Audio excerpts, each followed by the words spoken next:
First thing I want to look at is, what is Sufism anyways?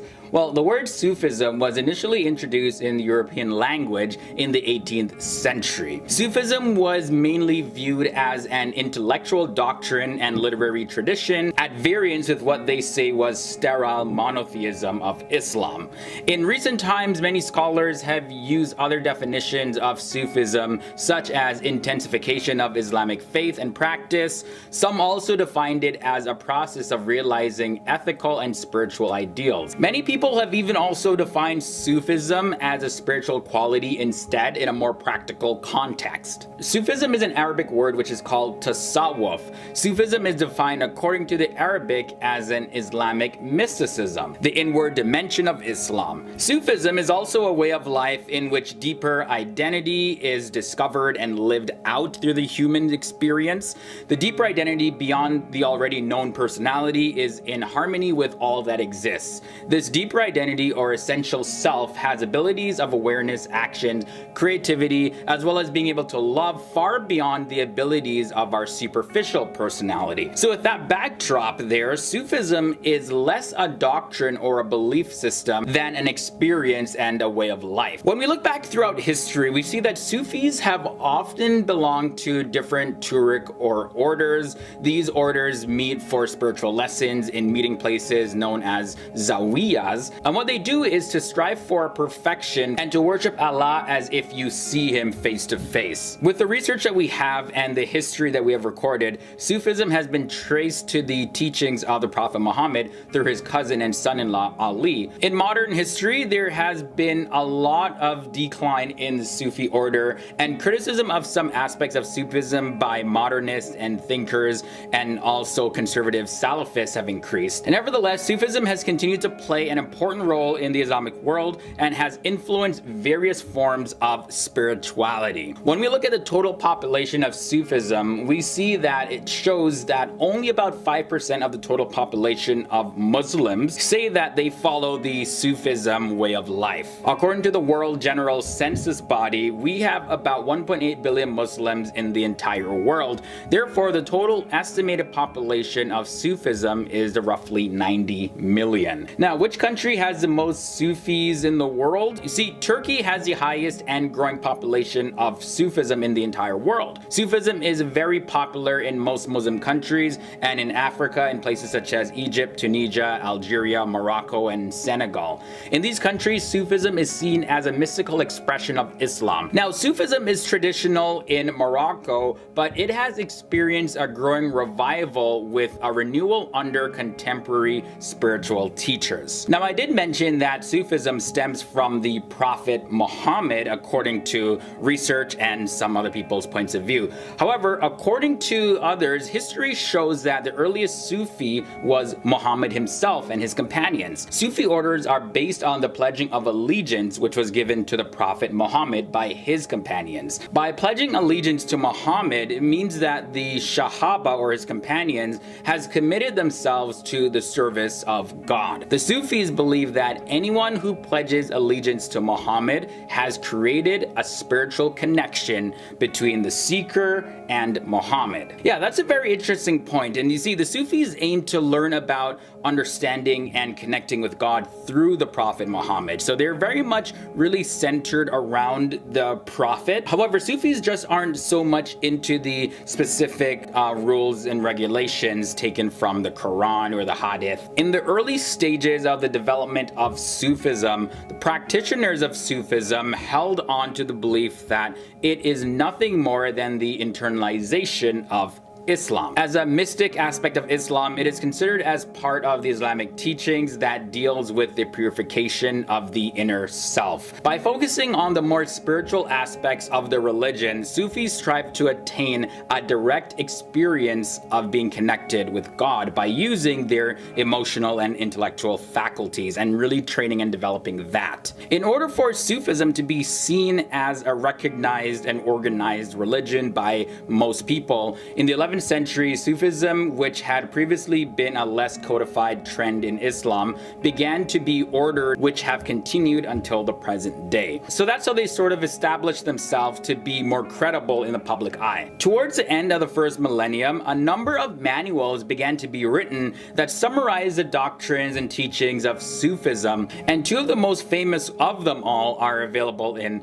English, and these are the Kash al-Majub of Ali Hujwiri and the Risala of al-Kishwari. Okay, so when we look a little bit deeper now into the beliefs of Sufism, practitioners of Sufism believe in the truth of divine love and knowledge through direct personal experience with God. They attempt to reach a state of temporary ecstatic intoxication of divine love, as well as a lengthened condition of complete human indwelling with God. Also, I touched on this before, but instead of really looking at the rules and regulations inside of the Quran, Sufis decide on picking poetries and mystics to really devote a lot of their time to. They believe that wherever you turn, there is the face of God. Sufis also believe that the ascension of Muhammad into heaven is to be a model for all of us on how our souls can travel to God. Sufis believe that the supreme mystical experience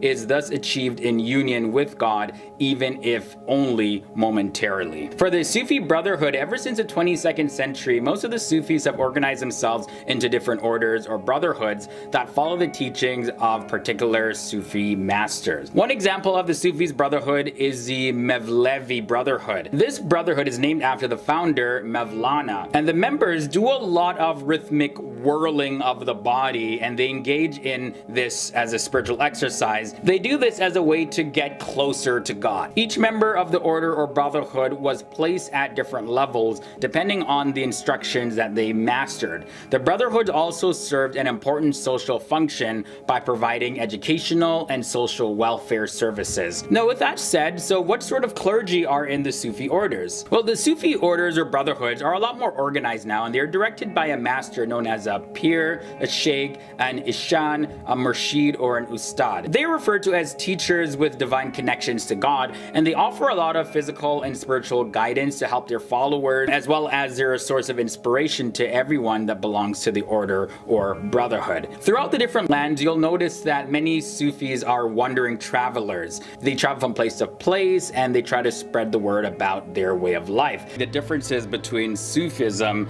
and Sunni Islam. Are they just two opposite sides of the same exact coin? Or are they just completely different and impossible to be reconciled? Starting off with the term Sufi. So the original Sufis, right, they wore simple wool cloaks. And in Arabic, the word Sufi means man of wool. So that coincides with Sufis wearing the wool cloaks. It just kind of summarized the look that they had. When it comes to the term Sunni, so the name Sunni comes from the word Sunnah. And this refers to the behavior and the practices of the Islamic prophet Muhammad. When we go back and look at the history and the origins of Sufism and Sunni Islam, there are a lot of speculation and debates about how they actually originated. But the general view for Sufism, also known as Tasawwuf in the Arabic-speaking world, well, this is a form of Islamic mysticism. And inside of Sufism, they really emphasize introspection as well as spiritual closeness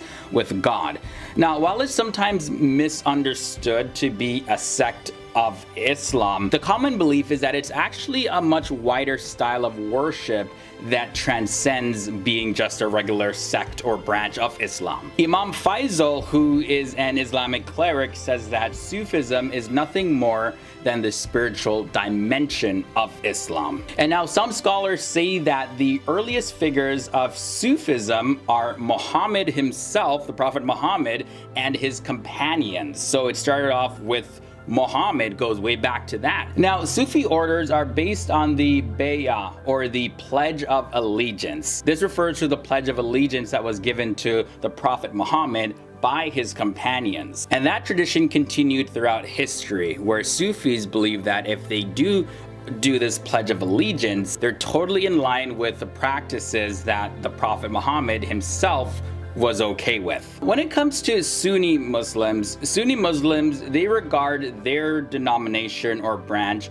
really as the mainstream and the traditionalist branch of Islam, so like the true form. Now there's a lot of debate about whether or not this is in fact true, and some say no, all Islam is the exact same, it's just people develop different practices over time. But in any case, according to Sunni traditions, the Prophet Muhammad did not actually clearly designate a successor after his passing. So the Muslim community, well, they acted according to the Sunnah that elected his father-in-law, who was Abu Bakr, as the first caliph. And out of the 1.9 billion Muslims that live worldwide, about 1.5 billion Muslims follow this school of thought, which is Sunni Islam. So they by far make up the majority of the Muslim world. So for Sufism, the exact number of Sufis is not actually known. However, it is estimated that there are no more than 5% of the total Muslim population. And you can find Sufis predominantly in India, Pakistan, and Turkey, as well as Albania. But regardless, Islam is still a massive religion because Muslims by population, when you look at all the different regions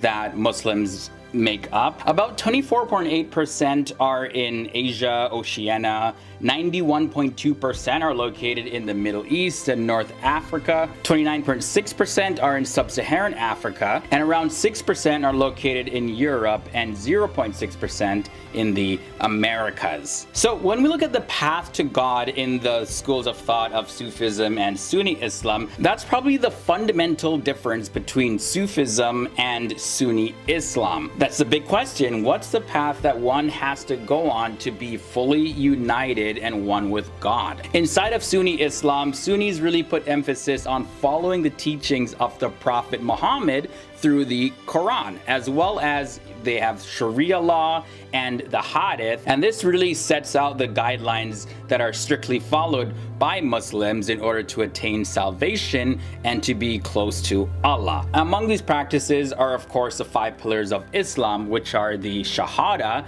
and this is sincerely reciting the Muslim profession of faith. The second pillar is the Salat, and this is really just performing rituals and prayers in the proper way, and this is done 5 times every single day. And then there's the Zakat, which is, giving money to the poor and needy, or if you don't necessarily have any money, you're really helping them out with services, good deeds, charity work, and all of that. The fourth pillar is the Psalm, which is fasting during the month of Ramadan. And the fifth final pillar is the pilgrimage to Mecca that Muslims must do at least once in their lifetime. So carrying out these obligations really provides a framework of Sunni Muslims to live by, and this really unifies their everyday activities and their beliefs into one religious devotional package, if you will. For Sufis, on the other hand, they give less emphasis, if anything at all, to the Hadith and Sharia,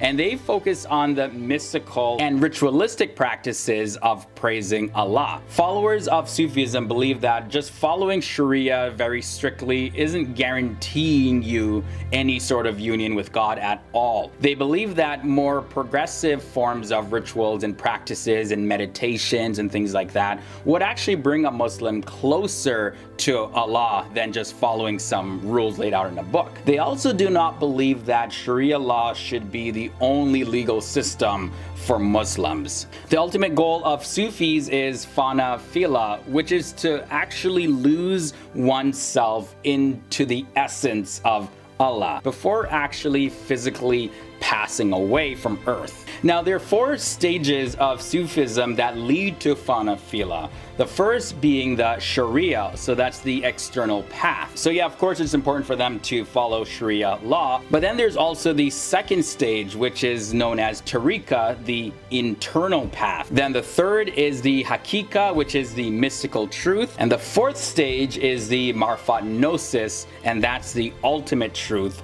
and reality. So you package Sharia idea with all the other 3 stages, and that's how you attain unity with Allah. Now, the main methods of attaining spiritual progress in Sufism are as follows. One must follow the guidance and instructions of an authorized sheikh or a guide. You must also perform the dhikr, which is remembering the Lord through reciting his holy names as well as his attributes that glorify him and praise him as being the creator of all life. Then there's also gatherings where you can get advice from a sheikh or his representatives, and that's where you sit together with others, you pray together. Now, when it comes to the Sunnis, the Muslim doctrine is often summarized in 6 articles of faith. Now, these are the fundamental beliefs which every Muslim must ascribe to. The belief in one God. Then there is a belief in the existence of spiritual beings known as angels. Third is a belief in the revelations of God. Also the belief in the Prophet Muhammad as well as all of the prophets that were sent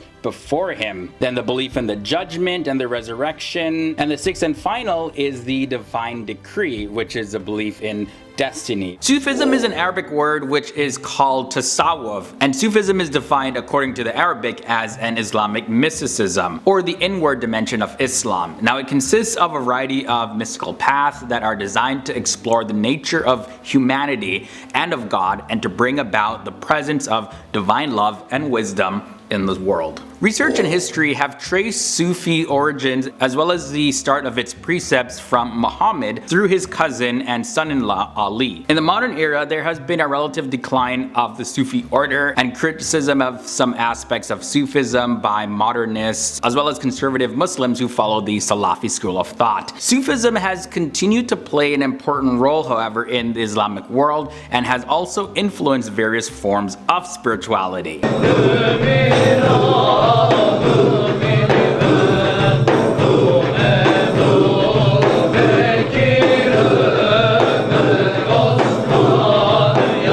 Research has shown us that about 5% of the total population of Muslims in the world follow Sufism.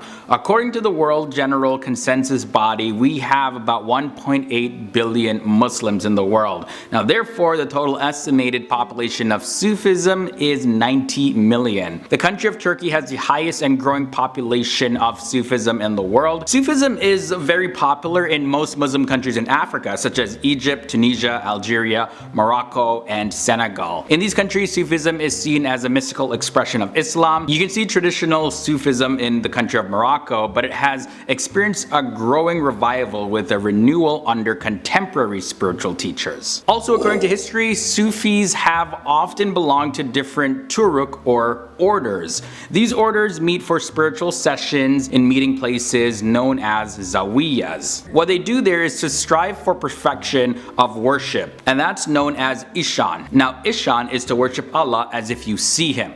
They believe that even if you can't see Allah, He definitely can see you. Now, the word Sufism was initially introduced into the European language in the 18th century, and it was viewed mainly as an intellectual doctrine and literary tradition that was inconsistent with what they saw as pure monotheism of Islam. However, in recent times, many scholars have used other definitions of Sufism, such as intensification of the Islamic faith and practice, and some also defined it as a process of realizing ethical and spiritual ideals. Many other people also define Sufism as a spiritual quality instead, in a more practical context. The earliest figures of Sufism are the Prophet Muhammad himself as well as his companions. Now, I touched on this a little bit earlier, but I'm going to get a little bit more into it now. The Sufi orders are based on pledging of the allegiance which was given to Muhammad by his companions. Now, by pledging allegiance to the Prophet Muhammad, it means that the companions have committed themselves to the service of God. So not that Sufis are to worship the Prophet Muhammad, but that Sufis dedicate themselves to a life of service to God like the Prophet Muhammad did. Also, Sufis believe that anyone who pledges allegiance to Muhammad has created a spiritual connection between the individual and the Prophet Muhammad. And the Sufis aim to learn about understanding and connecting with God through Muhammad. Next thing to note is that in order for Sufism to look more organized and acceptable by people, back in the 11th century, Sufism, which had previously been a less codified trend in Islam, it began to be a lot more ordered and crystallized into orders which have continued until this present day. Towards the end of the first millennia, a number of manuals began to be written to summarize the doctrines of Sufism, as well as describing some typical Sufi practices. Two of the most famous ones are now available in English,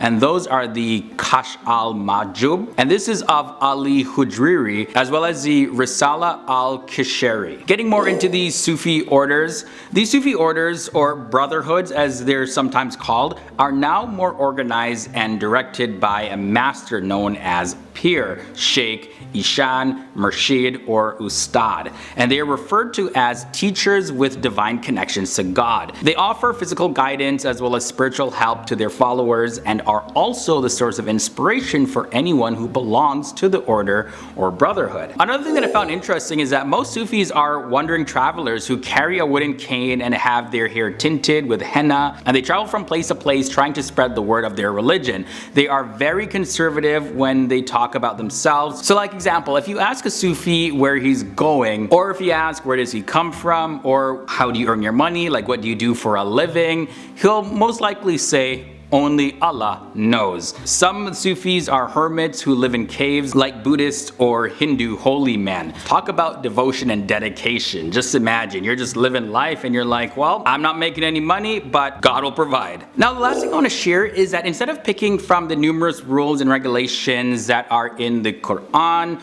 Sufism decided to pick from poetry and other mystic teachings. They believe that wherever you turn, there is a face of God. Sufis also believe that the ascension of the Prophet Muhammad into heaven is regarded as a model for the flight of the human soul to God. Also, research has shown that Sufis believe that the human spirit, being a direct emanation from the divine command, is therefore an emanation of God himself and could find its highest aim only in the obliteration of its illusory selfhood and absorption into the eternal reality. They believe that the supreme mystical experience is thus achieved in union with God, even if it's only achieved momentarily.